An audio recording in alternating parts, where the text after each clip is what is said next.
Hello ગ્રાઉન્ડર મિત્રો, આજના દિવસમાં આપણા ટ્રેડ સેટઅપ મુજબ માર્કેટ આવેલું, બટ પ્રોપર ટ્રેડ એન્ટ્રી તમે કરી ના શકો એવો દિવસ હતો. ટ્રેડ સેટઅપ મુજબ એન્ટ્રી હતી, બટ 50% ટાર્ગેટ હિટ થયા બાદ તો કાલના દિવસમાં છે એક્સપાયરીને, કાલે એક્સપાયરીમાં કઈ રીતે ટ્રેડ કરવો એ શીખવું જરૂરી છે વિથ ઓઆઈ ડેટા. તો આપણે પહેલાં જોઈ લઈએ કાલના દિવસનો જે ટ્રેડ સેટઅપ આપણો હતો એ મુજબ માર્કેટ હાઈલું કે નહીં. તો આ છે કાલના દિવસનો ચાર્ટ સેટઅપ તમારી સમક્ષ રજૂ. તો તમે ચોખ્ખું જોઈ શકો છો, અહીંયા બે કેન્ડલ હતી, અહીંયા બે કેન્ડલ હતી. બીજું મેં ડ્રો કરી દીધું હતું કે 12 વાગ્યા પહેલાં ઓલમોસ્ટ, જો અહીંયા મેં આવી રીતે ડ્રો કરી દીધેલું હતું કે શું થશે કે ભાઈ પહેલાં એકવાર માર્કેટ ઉપર જાય ને તો 12 વાગ્યા પહેલાં એકવાર અહીંયા નીચે અડવા તો આવશે, અને ઓલમોસ્ટ એ 12 વાગ્યા એક્ઝેક્ટ 12:30 સુધીમાં નીચે અડવા એવું 600નો સપોર્ટ લેવા આવ્યું. અહીંથી સપોર્ટ લઈ અને પાછું ઉપર ગયું. Secondary matter. ફર્સ્ટ મેટર શું હતી તો 1 by 1 જોઈએ. ફર્સ્ટ કેસમાં ફર્સ્ટ ટ્રેડ પ્લાન આપણો બનતો હતો કે અહીંયા 15 મિનિટની પહેલી કેન્ડલ, જૂનું ડિલીટ કરીએ એટલે તમને લોકોને યાદ રહે, આ પણ એરો ડિલીટ કરી દો. તો અહીંયા પહેલી 15 મિનિટની કેન્ડલ બને તો આપણે લોકો ઉપરની બાજુ ટ્રેડ પ્લાન કરશું. જેવી 15 મિનિટની પહેલી કેન્ડલ ક્લોઝ થાય, બીજી કેન્ડલ એનો હાઈ બ્રેક કરે અને ક્લોઝ કરે, ત્રીજી કેન્ડલ એન્ટ્રી બને, પણ તમે એ કન્ડિશન ફૂલફિલ થાય ત્યાં સુધીમાં તો આપણે ઓલમોસ્ટ 120 રૂપિયા જતા રહ્યા, 120 પોઈન્ટ જતા રહ્યા. અને એના પછી 90 પોઈન્ટનો ટાર્ગેટ ઉપરની બાજુ વધે તો એસએલ અહીંયા અહીં સુધીનો મોટો બની જાય. તમે જોવા જાવ તો એસએલ કેપ્ચર માટે જ આ માર્કેટ ટચ કર્યું અને પાછું ઉપર ગયો. આ શું થયું તો કે જો એનાલિસિસ સરખું જોયું હોય મેં કીધું હતું કે 24,700 એ મને એક્સપાયરી દેખાય છે, એને પુરવાર્થ કરતો આજનો દિવસ હતો. 800 એ રેઝિસ્ટન્સ અને ઓલમોસ્ટ 24,600 સપોર્ટ બનેલા હતા. આ બેયની વચ્ચે માર્કેટને રહેવું હતું. પ્રીમિયમ બહુ મસ્ત રીતે ધડબડાટી બોલાવતું હતું. ટ્રેડ સેટઅપ પ્રોપર નહોતો, એના કારણે આપણે ટ્રેડ નથી કર્યો, કારણ કે અહીંયા બીજી એન્ટ્રી જે આપણે કીધું હતું ને, હમણાં ગ્રીન કેન્ડલ ડ્રો કરી હતી, તો અહીંયા ટ્રેડ સેટઅપ બને તો અહીંયા શું થાય, આપણે એસએલ આઈનો રાખવો પડે. અને અહીંયા સુધીનો ટાર્ગેટ જોઈને ફર્સ્ટ હાફમાં ન દીધો, સેકન્ડ હાફમાં દેવાના ચાન્સ ઓછા હતા, કારણ કે માર્કેટનો વ્યૂ આપણો તો બેરીસ જ છે. એટલે કરી દઈએ જૂનું ડિલીટ. આજના દિવસમાં કંઈ આપણને ટ્રેડ મળ્યો નહીં. આપણો વ્યૂ શું રહેશે તો કે એનાલિસિસ કરીને જોઈએ, એના કરતાં આપણે પ્રોપર જોઈએ આની મદદથી, ઓઆઈ ડેટાની મદદથી. આપણી યુટ્યુબ ચેનલ છે, ભગવાનની દયાથી આપણે પાછી ચાલુ કરીએ, ફોલો કરી લેજો ભૂલ્યા વગર. ચાલો ઓઆઈ ડેટા આપણે જોઈએ. ધડબડાટી ફોન આવે છે. ઓઆઈ ડેટા આપણે જોઈ લઈએ. તો ઓઆઈ ડેટાની અંદર તમે ચોખ્ખું જોઈ શકો છો, અહીં નિફ્ટીની અંદર બનેલું છે ઓપન ઇન્ટરેસ્ટ ભાઈ તમે લોકો જોવા જાઓ તો અહીંયા તમે લોકો જોઈ શકો છો 47 લાખ કોલ શોર્ટની પોઝિશન છે, એની સામે 81 લાખ પુટ સેલની પોઝિશન બનેલી છે.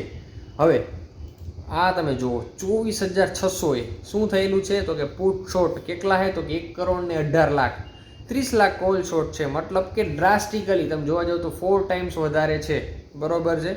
મતલબ કે અહીંયા એક્સ્ટ્રીમ સપોર્ટ તમે કહી શકો. હવે 50 લાખ કોલ સેલત ને 1 કરોડમાં પુટ સેલત, તો એ તમે એક્સ્ટ્રીમ ન કહી શકો, મોડરેટ મતલબ કે 50% જેવું તમે કહી શકો.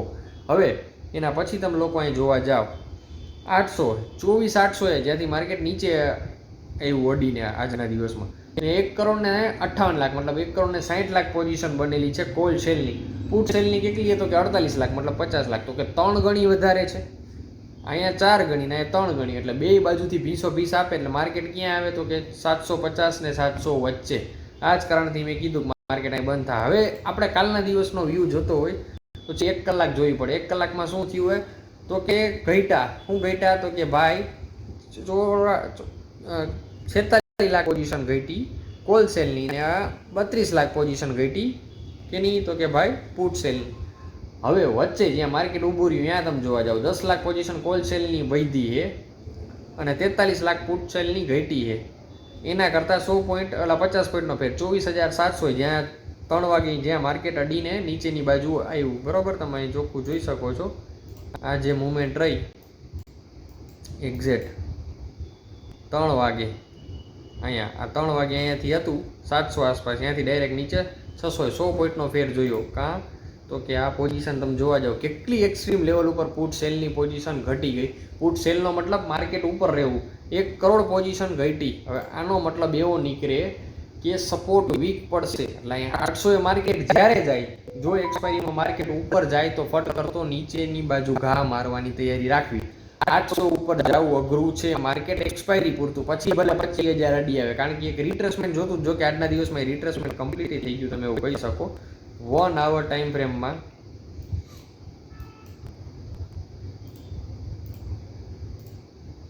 અહીંયા છે 24,777, મતલબ કે 24,800, અને અહીંયા છે સપોર્ટ એરિયા 24,600. આ બેનું કન્સોલિડેશન બોક્સ. હવે હકીકતમાં બહુ સારી જગ્યાએ માર્કેટ કહેવાય. કાં તો કે જ્યારે માર્કેટને રિટ્રેસમેન્ટ નથી કરવું. જો આ પ્રાઇસ એક્શન, હું તમને લોકોને વર્ષોથી પ્રાઇસ એક્શન ચાલુ એનાલિસિસમાં શીખડાવતો આવું છું. કાં તો કે 24,600નો સપોર્ટ જે જૂનો છે બરકરાર, ઓકે. બીજું, ઉપરથી મંદી નીચેની બાજુ આવે. હવે આ મંદીને રિટ્રેસ નથી કરવું ને, તો રિટ્રેસમેન્ટ ન કરવું હોય ને તો માર્કેટ આગળ એક રસ્તો વધે છે, એકને એક જગ્યાને રિટ્રેસ કરવાનું. ઈ છે આ કન્સોલિડેશન. આ થાય છે કન્સોલિડેશન. શેના માટે? તો કે નીચેની બાજુ જવા માટે. બરોબર છે. હવે આપણે આપણા મેઇન ચાર્ટમાં વસ્તુ સમજીએ તો આ કાલના દિવસમાં મેં તમને લોકોને ફિબોનાચીની મદદથી પણ સમજાવ્યું હતું કે અહીંયા માર્કેટ છે, અહીંથી ઉપર જાય, આપણી ઈચ્છા છે જો ઉપર જાય તો વધારે લેવલ પોઈન્ટ્સ આપણને મળે ને, કારણ કે આપણો એસએલ નાનો થઈ ગયો, પોઈન્ટ્સ આપણને જોઈ લ્યો, બેઝિક અડે 600 પોઈન્ટ મળી જાય, અને એક્સ્ટ્રીમ આપણે નીચેનો ટાર્ગેટ તો જાજો છે, બરોબર, આવતા 2 વીકનો. તો વસ્તુ હવે આ સપોર્ટ બ્રેક થાય 24,600 નો, એટલે આપણે પ્યોરલી મંદીમાં ગઈ જવું છે. લાલ લાઈન ડ્રો કરી. જો નથી થતું તો શું કરવાનું રહીએ? તો કાલના દિવસમાં જે આપણે બોક્સ ડ્રો કર્યું અને ફોલો કરો. બરોબર છે. શું કરવાનું રહીએ? તો કે ભાઈ મસ્ત મજાની આ કાલ પ્યોર નિફ્ટીની વાત કરી. બેંક નિફ્ટી આપણે ચર્ચા નથી કરવી આજે, કારણ કે નિફ્ટી એટલે પ્યોર નિફ્ટી ટ્રેડ લાગવાને. સેન્સેક્સ નું પૂછતા હોય તો સેન્સેક્સ ઉપર વિચારવાનું કરશું આપણે 100%. આપણે સેન્સેક્સ એડ કરેલો હોય તો, કારણ કે 2 જણાની કાલ કોમેન્ટ હતી સેન્સેક્સની, કરી દઈશું એની પણ વાત. હવે અહીંયા તમે જોવા જાવ તો કાલના દિવસ પૂરતું 24,800 રેઝિસ્ટન્સ,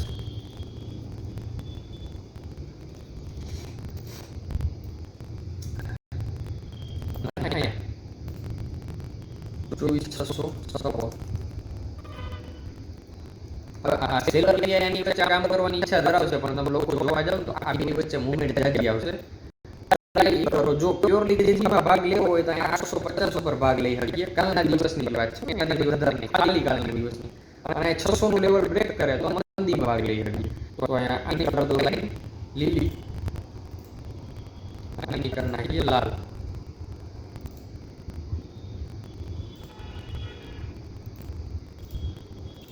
બરોબર.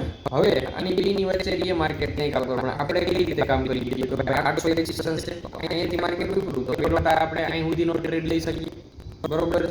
હવે સવારમાં આ વસ્તુ મિસ થવાની ઉપર છે, તો અહીંથી સવારમાં નીચેનો લો બ્રેક કરીને ઉપર જાય ડાયરેક્ટલી 50% અહીંનો એસએલ રાખીને તમે કામ કરી શકો, પણ નીચે જાહે નહીં, કારણ કે પોઝિશન નીચેની બાજુ જાજી છે, એટલે એ વસ્તુને આપણે ઇગ્નોર કરીએ. હવે ફર્સ્ટ હાફમાં જ્યારે ઉપર જાય 750 ઉપર માર્કેટ જતું રહીએ, ત્યારે આપણે પ્લાન એવું કરો કે ઉપરથી નીચે, કારણ કે આપણે ડાઉન વ્યૂમાં બેઠેલા માણસો છીએ, તો અહીંયા 850નો રાખો એસએલ તો મોટો થઈ જાય, પણ અહીંયા 800 અડવામાં જ એને વાર લાગશે. તો 780 આસપાસ અડી આવે. 5 મિનિટના ટાઈમ ફ્રેમમાં કામ કરવું જોઈએ. 180 પોઈન્ટનો ટાર્ગેટ મળી જાય, 50 પોઈન્ટનો એસએલ રહી, એટલે આપણો રેશિયો 1:2.5ની માથેનો જતો રહીએ.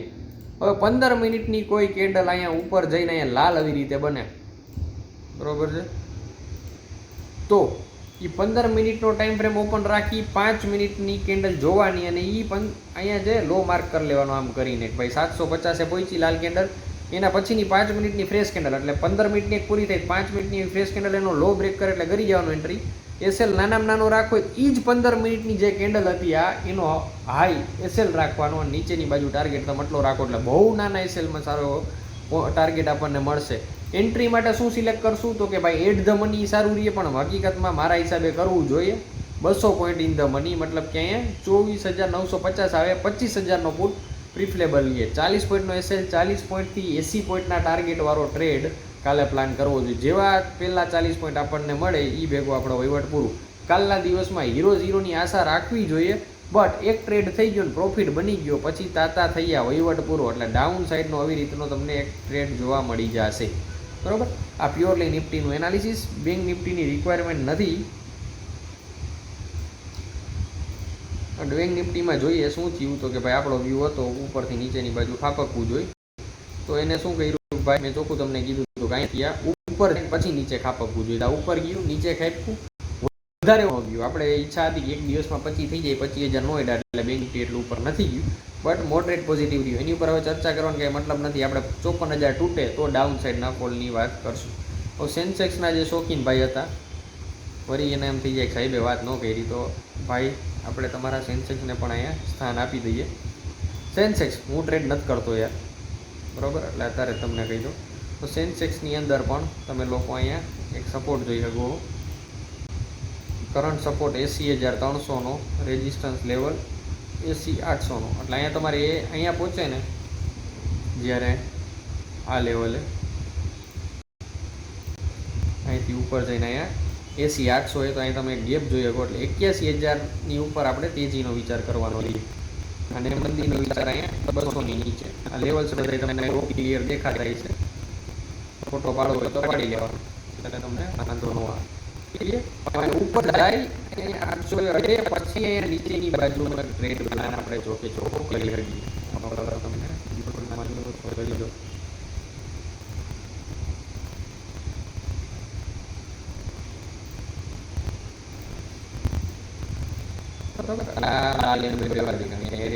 આપણે દેખાય છે કેટલા આની કરીને ચર્ચા અને કરીને દિવસે કરશું. સેન્સેક્સમાં લેવલ કામ કરે તો કોમેન્ટ કરજો. કોમેન્ટ નથી કરતા, જો એ જાજા ને કોમેન્ટ કરે ઓછા, અહીંયા 600 પોઈન્ટ સેસેલ રહીએ અને ટાર્ગેટમાં ઓલમોસ્ટ 450 પોઈન્ટ નંબર, એટલે 1:1.5 મેન્ટેન થાય.